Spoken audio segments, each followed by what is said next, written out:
अगर कंपनी आपका work visa लगवा रही है, ठीक है, या आपको स्पॉन्सर कर रही है, तो आप क्या सोचते हो? मतलब कंपनी सारा कुछ कंपनी करेगी, मतलब ट्रांसपोर्टेशन भी आपके लिए कंपनी अरेंज करे, आपका फूड का खर्चा भी सारी कंपनी करे, आपकी जो हेल्थ इंश्योरेंस होगी वो भी कंपनी कवर करे, और इसके साथ साथ ही कई लोग तो ये भी सोच लेते हैं भी जो एयरपोर्ट पिकअप होगा वो भी कंपनी ही करेगी।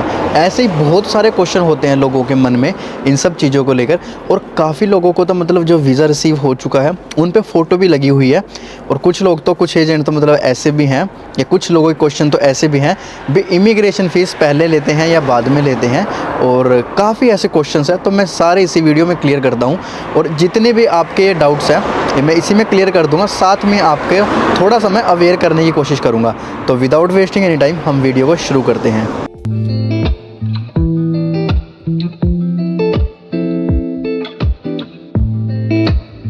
तो कैसे हो आप सब लोग?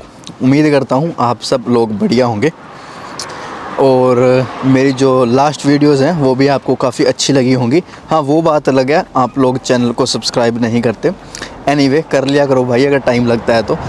बट इस वीडियो में आपको काफ़ी चीज़ें बताने वाला हूँ, बट मैं थोड़ा सा आपको बाहर का माहौल दिखा देता हूँ। मौसम जो है आज काफ़ी अच्छा है, अच्छी धूप निकली हुई है, काफ़ी सनी मौसम है, और देख के खुद भी काफ़ी मज़ा आता है, क्योंकि यार ठंड बहुत ज़्यादा है फ़िलहाल न्यूजीलैंड के अंदर। बट जिस दिन धूप निकलती है तो देखकर काफ़ी मज़ा आता है, नो डाउट। तो विदाउट वेस्टिंग एनी टाइम चलो फिर वीडियो को हम शुरू करते हैं।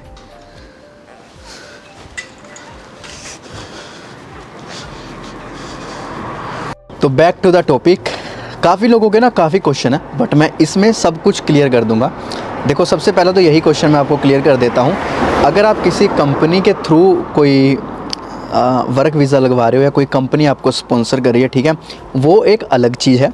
और साथ ही साथ में अगर आप किसी एजेंट के थ्रू कोई वीज़ा लगवा रहे हो, ठीक है, वो एक अलग चीज़ है। देखो, जब आप किसी कंपनी के थ्रू खुद से, मतलब कंपनी के थ्रू वीज़ा लगवाते हो, तो हर चीज़ ट्रांसपेरेंट होती है, किसी भी चीज़ में कोई प्रॉब्लम नहीं होती। जितने भी डॉक्यूमेंट जाते हैं आपको सारे पता होते हैं, क्योंकि कंपनी डायरेक्ट डॉक्यूमेंट्स मांगती है। इसके साथ साथ ही जो आपकी इमिग्रेशन फ़ीस होती है कंपनी लिंक सेंड कर देगी, या जो भी होगा मतलब वो सब कुछ ट्रांसपेरेंट होगा, और आपको पता होगा भी अगर $300 या $400 लगे लिखे हुए हैं न्यूजीलैंड की इमिग्रेशन वेबसाइट पे, आपको उतने ही पे करने हैं, कोई एक्स्ट्रा पे नहीं करने, ना ही कोई प्रोसेसिंग फ़ीस पे करनी है, ना ही एजेंट के कोई पैसे करने हैं। तो जो भी होगा सारा एक ट्रांसपेरेंट होता है, ठीक है, मतलब कोई प्रॉब्लम नहीं आती किसी चीज़ में, और काफ़ी अच्छा होता है।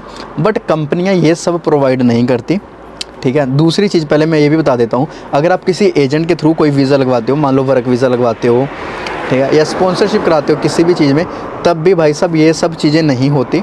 ना तो कंपनी आपको एकोमोडेशन प्रोवाइड करती है, ठीक है, ये बहुत लोगों का वहम है। बहुत लोगों के वीज़े पे भी लिखा हुआ है, मेरे पास हैं काफ़ी वीज़े, और ऑफ़र लेटर भी हैं वैसे, उनमें भी लिखा हुआ है भी जो कंपनी है वो आपको एकोमोडेशन प्रोवाइड करेगी।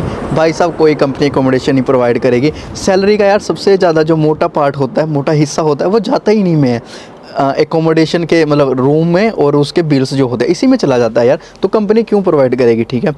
ये आगे बताता हूँ कौन सी प्रोवाइड करती है। तो कंपनी एकोमोडेशन नहीं प्रोवाइड करती भाई साहब, और ना ही आपका कोई इंश्योरेंस प्रोवाइड करती है। बड़ी रेयर सी कंपनी है जो प्रोवाइड करती है, वो मैं आपको आगे एक्सप्लेन करता हूँ। तो ना एकोमोडेशन प्रोवाइड करेंगी, ठीक है, ना आपका इंश्योरेंस और ट्रांसपोर्टेशन। ये काफ़ी लोगों का क्वेश्चन था, भाई कंपनी हमें घर से पिकअप करेगी और हमें काम पे छोड़ देगी, फिर काम से पिकअप करेगी और घर पे छोड़ देगी। यार कंपनी के लोग इतने वेले थोड़ी हैं भी आपको पहले इंडिया से बुलाएं, या किसी भी कंट्री से, नेपाल से, बांग्लादेश, या जहाँ से भी आ रहे हो, आपको पहले उस कंट्री से बुलाएं, फिर आपकी वो दिन रात सेवा भी करें। पहले आपको एयरपोर्ट से चलो एयरपोर्ट का मैं फिर भी मान लेता हूँ, कंपनी पिकअप कर लेगी, या कंपनी किसी को बोल देगी आपको पिकअप करने के लिए, आप नए हो, ये एक जेन्युइन भी लगता है। बट आप चाहते हो, जैसे आपके वीज़े में लिखा होता है या ऑफर लेटर में, आप चाहते हो कि कंपनी आपको एकोमोडेशन भी प्रोवाइड करे, ठीक है चलो, और फिर आपको लेके भी आए काम से और छोड़ के भी आए, ठीक है, फिर आपका हेल्थ इंश्योरेंस भी कवर करे। कंपनी इतना सब कुछ नहीं करती, इससे अच्छा कंपनी आपको बाहर से क्यों बुलाएगी? यहाँ पे लोगों की कमी थोड़ी है न्यूजीलैंड के अंदर ही, ठीक है। दूसरी बात मैं एक और बता देता हूँ, जो लोग मेरे को काफ़ी बोलते हैं भी फूड भी कंपनी पे लिखा होता है, मतलब मेरे पास वीज़े हैं काफ़ी जो फेक वीज़े हैं टू बी ऑनेस्ट, बस उसमें लिखा होता है भी फूड भी कंपनी प्रोवाइड करेगी। भाई साहब, कंपनी को ये तक नहीं पता आप वेजिटेरियन हो, आप नॉन वेजिटेरियन हो या वीगन हो, कंपनी को ये तक नहीं क्यों प्रोवाइड करेगी? मतलब खुद आप लोग खुद सोचो, कंपनी आपको पहले आउट ऑफ न्यूजीलैंड से बुलाएगी, न्यूजीलैंड के अंदर, ठीक है। आपकी जो प्रोसेसिंग फ़ीस होती है इमिग्रेशन की, नहीं वैसे नॉर्मली जो कंपनी की होती है वो सब कंपनी देगी, ठीक है। कंपनी इतना खर्चा करेगी, फिर वो आपको यहाँ बुलाएगी, फिर आपका वो ट्रांसपोर्टेशन का भी देखेगी, तो ये काफ़ी लंबा हो जाता है। और मेरे को नहीं लगता कंपनी इन सब चीज़ों में सपोर्ट भी करती है, to be honest with you. But यहाँ पर मैं आपको एक और चीज़ क्लियर कर देता हूँ। कुछ एक कंपनियां हैं जो एकोमोडेशन प्रोवाइड और काफ़ी फैसिलिटीज़ प्रोवाइड करती हैं, no doubt, but term and condition applied होती हैं। कभी आप कल को बोलो भाई तो ऐसा बोल रहा था बट ऐसा हो चुका, ऐसा नहीं है। जैसे जहाँ तक मेरे को पता है, अगर आप डेयरी फार्मिंग में जॉब करते हो तो वो आपको एकोमोडेशन प्रोवाइड करा देते हैं, बट उनकी भी थोड़ी अंदर मैनेजमेंट होती है उस चीज़ को लेकर। और जैसा मैंने पहले बोला भाई सब टर्म एंड कंडीशन अप्लाइड होती हैं, तो कल को मेरे को मत बोल देना। या जो सीजनेबल जॉब्स जो होती हैं उसमें एकोमोडेशन प्रोवाइड कर देते हैं और उसमें काफ़ी फैसिलिटीज़ होती है, नो डाउट। बट आप लोगों का जॉब ऑफर लेटर है, ठीक है, वेयर हाउस असिस्टेंट का, ठीक है, सिक्योरिटी गार्ड का, किचन हैंड का, और इन रोल्स में यार, इन रोल्स में इतनी फैसिलिटीज़ भाई कोई नहीं प्रोवाइड करता। अगर आप, हाँ चलो आप इंजीनियर हो, कोई एक अच्छी खासी आपके पास डिग्री है और आपको, ठीक है, स्पॉन्सरशिप मिली है, तो काफ़ी चीज़ें प्रोवाइड होती हैं, नो डाउट। बट यार इन छोटे रोल्स में ना, मैं मतलब सॉरी टू से भी छोटा रोल्स, बट इन रोल्स के अंदर यार कुछ नहीं प्रोवाइड करता। ये सिर्फ पता क्या, आपका एजेंट जो है ना आपसे पैसे ठग रहा है, सिंपल लैंग्वेज में मैं अगर बात करूं, क्योंकि आपसे उसने पहले भी पैसे ले लिए होंगे, फिर वो बाद में पैसे लेगा और ऐसे करके इंस्टॉलमेंट्स में आपसे पैसे लेता रहेगा। बट आपको ना तो वो वीज़ा देगा तो उस पर फ़ोटो चिपका के, या फिर वो फेक वीज़ा होता है, ये आप लोगों को भी पता है।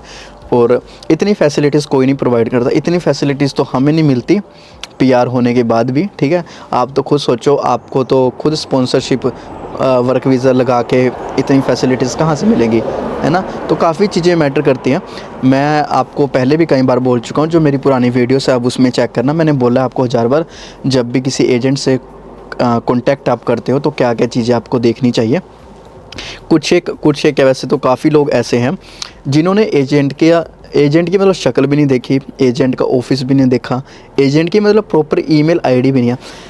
मैं एक बात और क्लियर कर देता हूँ भाई साहब, ईमेल आईडी वो नहीं होती, जैसे मान लो मेरी कोई ईमेल आईडी है, जैसे मेरा नाम लगा लो, ठीक है, और पीछे लगा दिया @gmail.com, ये कंपनी की ये तो एक बंदे की आईडी हो चुकी है, ठीक है। एक ईमेल आईडी बंदे की, जब कंपनी की ईमेल आईडी होती है ना, तो उसके पीछे लिखा होता है, मान लो कोई सी भी कंपनी, मान लो हेल्थ केयर न्यूजीलैंड है, तो उसके पीछे लिखा होगा healthcarenewzealand.co.nz, या फिर उसके पीछे लिखा होता है dhb.co.nz। ये होती हैं जो ओरिजिनल कंपनियों की ईमेल आईडी होती हैं। ऐसे थोड़ी है कोई भी अपने नाम से, ये तो आप 2 मिनट में आप बना लोगे और आप उस पर विश्वास करने लग जाते हो भी नहीं यार ये सही है, और इसने मेरे को सही गाइडेंस दी है, इसने मेरे को सही वीज़ा प्रोवाइड किया है। भाई ऐसे इंस्टॉलमेंट में कितने सारे केस हैं न्यूजीलैंड में। तो देखो यार, मैं झूठ नहीं बोलूँगा, फ़िलहाल अभी मैं आया हूँ यहाँ पे, काफ़ी ज़्यादा ही बुरा हाल है इन चीज़ों को लेकर, एक्सप्लॉयटेशन को लेकर भी। अगर आपका मैंने शायद पिछली लास्ट वीडियो में भी बात बोली थी, अगर तो आपका, ठीक है, जिसने आपका वीज़ा लगवाया, एम्प्लॉयर जो है आपका यहाँ पे, अगर तो वो अच्छा निकल गया तो आपकी लाइफ सेट है। अदरवाइज़ तो भाई यहाँ पे एक्सप्लॉयटेशन के इतने सारे केस हो चुके हैं ना, और अपने ही बंदे होते हैं। देखो एक बंदे की तो गलती होती नहीं, मैं आपको वैसे ही बताऊँ यार भाई, एक बंदे ने गलती कर दी, होती तो दोनों तरफ से है, बट हाँ वो पैसे नहीं देते, फिर उनकी गलती थोड़ी ज़्यादा बढ़ जाती है, ठीक है। तो आपको काफ़ी चीज़ें मैनेज करनी पड़ती हैं, काफ़ी चीज़ों से यहाँ निकलना पड़ता है। बट फ़िलहाल के लिए तो यही है भाई, बहुत एक्सप्लॉयटेशन हो रही है न्यूजीलैंड के अंदर। टू बी ऑनेस्ट, जॉब की थोड़ी दिक्कत है, काफ़ी ज़्यादा प्रॉब्लम आ रही है जॉब्स मिलने पर यहाँ भी, और अभी फ़िलहाल तो यही चल रहा है। बाकी आप जब भी किसी एजेंट से कांटेक्ट करते हो, मेरी जो लास्ट वीडियो उसमें देखना, मैंने अच्छे से क्लियर कर रखा है कैसे किसी भी एजेंट से कांटेक्ट करना है, क्या चीज़ें आपको देखनी है। अगर किसी एजेंट ने आपको कोई वीज़ा प्रोवाइड कर दिया है, तो अगर किसी एजेंट ने आपको कोई वीज़ा प्रोवाइड कर दिया है तो भी आपको ये चेक करना है भी वो वीज़ा असली है या नकली है। एजेंट मैंने पीछे काफ़ी वीडियोस बना रखी होगी, तो आप वहाँ से इजीली जाके चेक कर सकते हो। फिर भी अगर आपको कोई क्वेश्चन है किसी चीज़ को लेकर, तो आप डेफिनेटली मेरे को इस वीडियो में कमेंट कर देना, और मैं उसका रिप्लाई करूँगा as soon as I can. और आप मेरे को इंस्टाग्राम पर या फिर मैसेंजर पर भी DM कर सकते हो। फ़िलहाल के लिए तो इतना ही, मैं मिलता हूँ आपको नेक्स्ट वीडियो में।